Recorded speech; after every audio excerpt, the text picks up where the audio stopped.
So I broke down and bought a CR10. This is my first open frame machine. Unlike the CTC, which is a closed frame, it's all closed up. This is open to the air. I don't know how it's going to do with the ABS. I've heard some people have had difficulty getting the build plates up to temp for ABS. I will have to do some investigation to see how that works. I've pretty much switched over to all PLA printing. I just got tired of the warping that takes place with ABS filaments. So majority of my printing is PLA. I get the PLA from 3D Fuel. They have some really nice filament. I really like it. They have some filament that through a annealing process has the strength of ABS, and I really like printing with that stuff. It is some amazing filament. I really like it. I printed some solid models last year that were it was about, I think it was in December of last year. 100% solid plastic, 100% infill. I don't have any samples around here, but it was for a prototype that we were doing for Lego Robotics, and the parts needed to be solid, and it was a 24-hour print on that machine, noisy as all get out, but it printed it solid, and you couldn't tell the difference between that and an actual solid product, solid injected molded piece. It was just amazing how well it printed. No warp, everything worked just perfect. So I really like the filament. I can't speak enough about 3D Fuel filament. It's some good stuff, and it's not only because they're local. I live in North Dakota, and they're based out of Fargo. The Fargo 3D Printing are the ones that manufacture it, and it's good stuff. Really good stuff. So there's the CR10 printing away. Of course, it's printing using this PLA that they sent with the machine. I don't know where that's out of, or even who manufactures that or makes that. Take a look, see if the spool has any markings on it.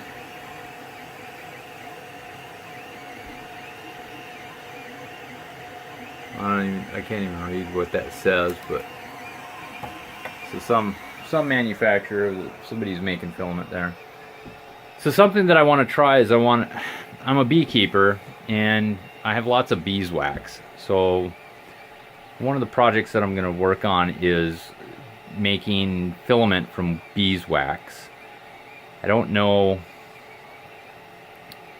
exactly how I'm going to do that, but it might be just easier to purchase machinable wax from a manufacturer instead of trying to make my own. Even though I think it would be fun, because I do have wax that I can use right from my own beehives, but I don't see a need for it right now. I haven't been doing a whole lot of aluminum casting. I've kind of gotten busy with bees, and that's pretty much what I've been up to, is beekeeping. I've purchased this printer because I'm going to be printing parts for beehives with the 3D printers this year. And if you know anything about beehives, they have frames inside that the bees build their comb on, and there's 10 frames per beehive, or per box, and a beehive can consist of anywhere from 2 boxes on up to 6-7 boxes. So you're looking at 70 frames per beehive, and then you start multiplying that out, and as you have more hives, the more of these frames you need, hence the more money you have to shell out for frames. And that's the most expensive part of beekeeping, is the frames. The cuts take a long time if you make them out of wood. We made 250 and it took us like 8 hours to make them. Now, we could have refined the process and probably got it down a little quicker. I've heard of guys being able to make the frames relatively inexpensively and quickly using routers and different things, but I like the idea of making the frame ends using 3D printers and just adding sticks in between to form up the top and bottom bars. That way it's also customizable. I'm rambling on a little bit, but that's kind of what I've been up to. I kind of gave up on the whole aluminum casting of a dolphin. It just wasn't working. I tried several different attempts and it just would not work. I just couldn't get the melt out that I was looking for from the PLA plastic. Even though I've seen other guys do it, I think a kiln or some controlled temperature device for melting that out is the best way to do it, and I just don't have it. I don't have a way of doing that. I don't have a junk stove that I can play with or put them in and bake, and yeah, so I'm probably gonna, I'll revisit that eventually, but not right now. My focus right now is on beekeeping and beehives, and I also want to work with my sister. She's got some ideas going that I'd like to help her with, some 3D printing and prototyping, and possibly maybe even some manufacturing. See if we can't get her ideas that she's got off the ground. But other than that, that's pretty much what I've been up to. Beehives and a little bit of 3D printing. I do have some ideas for beekeeping with 3D printing and automation that I'm have in the back of my head. I'm not quite ready to expose all of my ideas, but I'll tell you about this first one. So, raising queens, well, it's probably more than what I want to talk about in this video.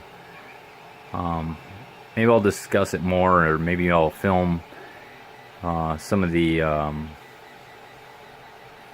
information, or not information, but film some of my design process that I go through to make this device. And there our print is done. Okay, I didn't like that. I want that to come the other way. I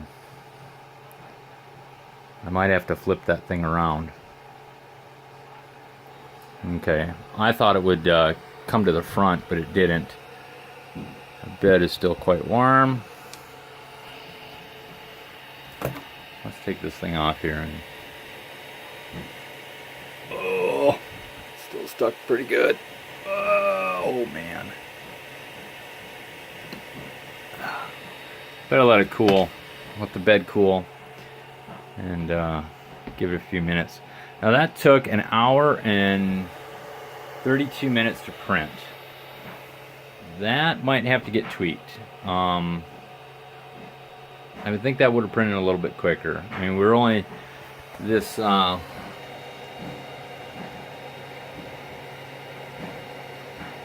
yeah, I would have thought that print would have printed a little bit faster. It seems pretty cool though. I mean, and it seems the quality is there. This thing here I tweaked with the speed zone. That thing zips right along. I ended up putting in there's a different firmware for it that boosted the speeds and changed the accelerations and different things. I'm not exactly sure what all it did, but I was able to crank my printing speeds up quite a bit, and it handled it. And I got excellent prints at really good speeds, but it was noisy, made a racket. This is nice and quiet. I think the family will accept it a little bit better. so maybe I won't play with it. Anyways, that's what's going on here. Thanks for watching this long, boring video of my new 3D printer.